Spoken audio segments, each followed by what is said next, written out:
Ako si Melalas Moras mula sa Nueva Ecija. Bilang isang probinsyana, pangarap ko pa talaga noon pa na maging TV reporter, kaya't masayang-masaya ako nung tinupad ng PTV yung pangarap kong to. And yung PTV, hindi siya madamot sa oportunidad. Basta nakita nila na talagang ginagalingan mo, nagsisikap ka, ibibigay nila sa'yo yung naaayon na para sa'yo. Naranasan ko nang mag-cover sa 3 sangay ng pamahalaan. Na-cover na ako sa executive sa Malacanang.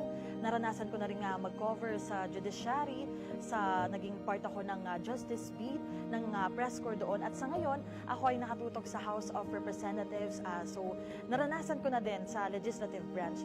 At ang PTV for me, pamilya rin siya eh. Hindi ka niya iniiwan sa hirap at sa ginhawa, pati sa mga personal experiences ko. Sinamahan talaga ako ng PTV at hindi iniwan.